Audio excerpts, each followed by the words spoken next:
شریعت میں ایک تیسری چیز بہت اہم ہے، اسے کہتے ہیں اخلاق۔ اخلاق کا معنی کیا ہے؟ اخلاق خلقن کی جمع ہے، اور خلقن کہتے ہیں دل کی ایک ایسی کیفیت کو جو انسان کو عمل پر انگیختہ کرے، عمل پر راغب کرے۔ اگر وہ صرف اچھی ہے کیفیت تو خلق حمید ہے، اچھے اخلاق ہے۔ اگر وہ صرف گندی ہے، گندے عمل پر ابھارتی ہے، تو یہ خلق سیئ ہیں اور یہ اخلاق رذیلہ ہیں، ان سے بچنا ضروری ہے۔ میں آج ایک خلق پہ ہلکی سی بات کرتا ہوں اور ہمیشہ اس کی ترغیب دیتا ہوں، وہ ہے حیا۔ مرد ہو یا عورت اپنے اندر حیا پیدا کریں، مرد ہو یا عورت اپنے اندر انسانی غیرت پیدا کریں، حیا پیدا کریں۔ اور بے حیائی یہ جب پیدا ہوتی ہے، یہ آنکھ کی حفاظت نہ کرنے سے ہوتی ہے۔ اور اس وقت دنیا میں جتنا گناہ عام یہ آنکھ کا ہے، شاید ہی دنیا میں کوئی اتنا گناہ عام ہو۔ جتنا یہ گناہ عام ہے شاید اتنا کوئی اور گناہ عام ہو۔ ہمارے حضرت شاہ کی مختار رحمہ اللہ فرمایا کرتے تھے، اس وقت دنیا میں سب سے بڑا جو جرم اور گناہ ہے وہ آنکھ بدنگاہی کا ہے، نامحرم کو دیکھنے کا ہے۔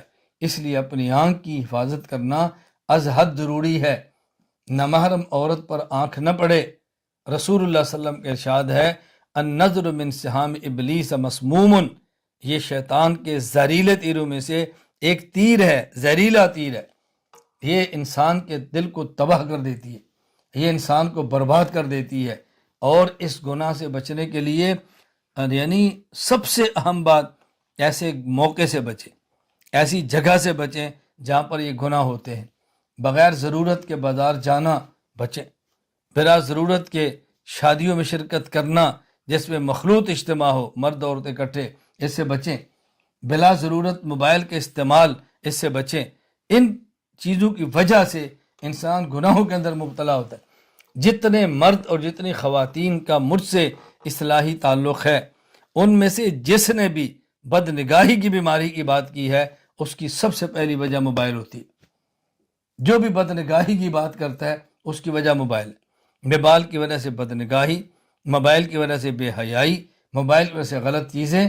اس لیے میں بار بار یہ بات کہہ رہا ہوں، بلا ضرورت موبائل کے استعمال سے بچیں، بلا ضرورت موبائل کے استعمال سے بچیں۔ اس کو اس انداز میں بنا دیا گیا ہے کہ انسان قرآن بھی پڑھے دیکھے تو اس کی نظر پڑے گی، اگر وہ حدیث بھی ہو نظر پڑے گی، اگر وہ بیان بھی سنے اس کی نظر دائیں بائیں جائیں گی۔ اس سے بچنے کا طریقہ، سب سے آسان ترین طریقہ یہ ہے کہ خود کو بلا ضرورت موبائل کے استعمال کرنے سے بچیں۔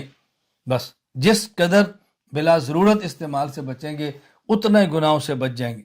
میں اکثر یہ بات کہتا ہوں، جو بھی مجھے یہ بات کہتا ہے کہ جی یہ بدنگاہی میرا پیچھا نہیں چھوڑ دی، فلاں گناہ نہیں چھوڑ رہا، میں کہتا ہوں آپ موبائل کی جان چھوڑ دو، بدنگاہی آپ کی جان چھوڑ دے گی۔ آپ اس سے جان چھڑا لو، باقی گناہوں سے ہماری جان چھوٹ جائے گی۔ تو ہم اپنی حفاظت کریں، اپنی آنکھوں کی حفاظت کریں۔ جو انسان آنکھ سے دیکھتا ہے وہ دماغ میں محفوظ ہوتا ہے، وہ دماغ کی طرح منتقل ہوتا ہے۔ پھر ہم کہتے ہیں نماز میں لذت نہیں آتی، ہم کہتے ہیں قرآن میں لذت نہیں آتی، ہم کہتے ہیں ذکر میں لذت نہیں آتی، ہم کہتے ہیں دین پڑھنے میں لذت نہیں آتی، علماء کی مجلس میں لذت نہیں آتی۔ بھئی جب دماغ کے اندر بے حیائی اور نامحرم خواتین گھسی ہوگی تو بتائیں کیسے لذت آئی؟ جب خواتین کے دماغ میں نامحرم مرد گھسے ہوں گے تو آپ بتائیں پھر انسان کو عبادات میں لذت کہاں سے آئے گی؟ قرآن میں لذت کہاں سے آئے گی؟ احادیث میں کہاں سے آئے گی؟ فقہ عقائد میں کہاں سے آئے گی؟ شریعت میں کہاں سے آئے گی؟ پھر اہل علم کی مجلس میں انسان کو کیسے لطف آ سکتا ہے؟ آدمی کیسے علماء کی مجلس میں جاتا ہے؟ تو سب سے بڑا اور سب سے زیادہ گناہ اس وقت یہ بدنگاہی کا ہے۔ ہم اپنی اس سے حفاظت کریں، اپنے آپ کو بچانے کی کوشش کریں۔